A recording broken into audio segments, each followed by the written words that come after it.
Welcome back to Photo Finds. I'm your host, Kevin E. Let's get started. As you remember, this is the kind of video show where we take you around the parks and just look at things that are new, such as this sign at Monsters Incorporated Laugh Floor at the Magic Kingdom. You'll find today's update is fairly Disney heavy. Switching gears over here in Tomorrowland, we've got a planter over next to the Tomorrowland Transit Authority, now renamed back to the People Mover, which is covering up this little box here where there used to be kind of a robot server butler guy who was serving up newspapers, and he's been removed and they haven't really done anything with it. That doesn't mean they're sitting around, however, waiting for things to happen. Here they've replanted some of the gardens in the sort of central hub area, and the colors are really quite striking. Over in Adventureland, the treehouse has been under refurbishment for some time now, and you can see peeking over the top that they are completely rebuilding with brand new wood the queue area. The Sunshine Tree Terrace, this is the little restaurant at the exit of the Enchanted Tiki Room, has got one of these highly themed sort of curtains around the outside, and they are continuing operation on the inside, as you see here. This is where they used to have a giant tree and the orange bird.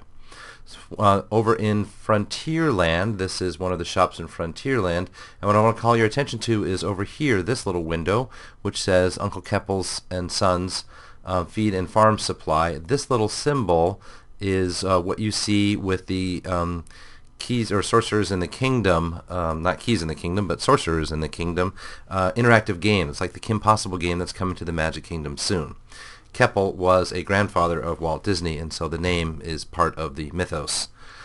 Switching gears to Liberty Square, we've got another little closed-off area that I suspect will be also a future location for Sorcerers in the Kingdom.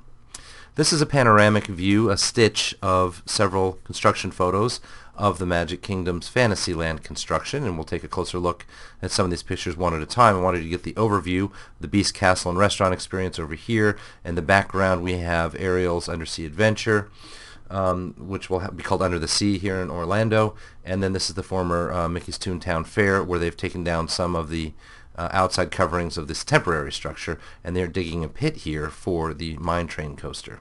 So a little closer in here first on the former Toontown area, then over to the Little Mermaid Zone, where some of the rock work is done and others is still being worked on now. A little further to the left, you can see some of the trench here. We're going to come back to a photo of that in a moment. And then here, this is a little bit new as well. They've added some sort of snow effects to the Beast Castle area. Previously this was just brown and green, so they've changed the color scheme a little bit, and perhaps this was intentional to give it more of a layered colored effect. So here we are down looking further at the trench in front of the Ariel's Undersea Adventure Zone, and sort of a wider angle view. Fantasyland itself now no longer has the trees blocking the view from the walkways, so the walkways are a little bit more open. There's another close-up view of the ice that they've changed, and another backside view now of Ariel's Undersea Adventure, a view from on top of the Pinocchio Village house. They've also got a little section here near the carousel that is under construction. Mickey pretzels are new in the Magic Kingdom. They're not at most of the parks yet. I've been keeping an eye out for them, but here they are in Frontierland. And in the Golden Oak restaurant, Golden Oak Outpost, which is also in Frontierland, they've changed the menu to remove the panini and pizza that were there, and now we're back to nuggets and fries. One more of these symbols here, that's the Sorcerers in the Kingdom symbol, and this is an unexplained sort of curio cabinet in Adventureland.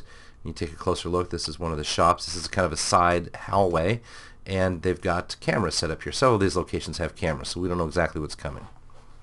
A police dog up in the monorail station in the evening. No word on what was going on there, but perhaps it's just routine. Over at Animal Kingdom, they started using A-frames to more heavily advertise some of their special events. Here a bottle signing, and here as well an artist, Judy Derench, for the Global Gecko.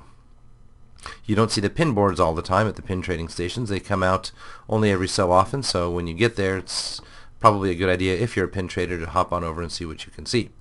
At the exit to the safari, this is a PhotoPass distribution and collection booth, I think, or it's right next to that anyway, and they're resurfacing the top of it, so probably that thatch, which was authentically installed, has finally come of age.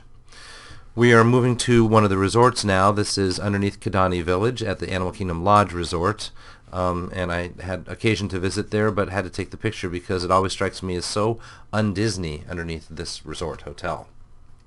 Over at the Fort Wilderness and Campgrounds, we've got decorated golf carts because on Halloween they have a golf cart parade where the guests get into the action themselves. Trails End at Fort Wilderness and Campground used to be a buffet for all three meals, breakfast, lunch, and dinner. For the moment, the lunchtime is back to a regular sort of menu with prices in the $13 to $16 range for the entrees. Quite tasty, however. Paid a visit to the former water park here at Fort Wilderness. This was called River Country, and the ticket booth is still there. And as you see, they've got green fences up so that you don't get too deeply into this area, although you can poke your head over one of the fences perhaps by climbing on a rock and seeing such things as this former drop-off into the green slime pool below. They do still use these restrooms for the nearby Mickey's Backyard Barbecue venue, which is off to the left side here. At Fort Wilderness, they used to have a train and a railroad that would run you back and forth from the settlement outpost at the back to the outpost at the front where the parking is. And there's still some of these railroad ties, and the right-of-way is kind of still visible here as well. This is a sign at Settlement where you can see that the carriage rides and wagon rides and the notice about adults and children pricing are kind of empty, so they don't really have signage up at the moment for those things, although they are offered. This being the Halloween season, many of the guests get into the act themselves, and they decorate their campgrounds, often with inflatables. Sometimes these are moving things. Very often these are Disney-themed campground decorations, but they'll really go all out and even create sort of walking trails through their campground so that people can come and see and even get judged. This is another view of the right-of-way with the railroad, and here you can see some of the railroad ties still in the ground. While we're at Fort Wilderness, let's look at the meadows where you can see some of the activities. Renting a kayak is $11 for an hour. Bicycle is $18 all day, or $9 per hour. They have canoes, fishing, specialty cruises, and even archery, though that's not every day of the week. It's really a great place to explore. And we ended the day at the Chippendales Campfire Sing-Along, where they have pumpkin carving since and judging since we were here during the Halloween season. There's Chippendale who come out in their Halloween costumes, and then you have the regular campfire. Now what's new to me, I haven't been here in about a year, is that these pits no longer have these wooden circles around them, and you can get a little closer to the fire. The souvenir Not So Scary Donald mug was on sale at the Magic Kingdom ice cream shop we stopped at. Didn't pick one up, so I can't comment on it.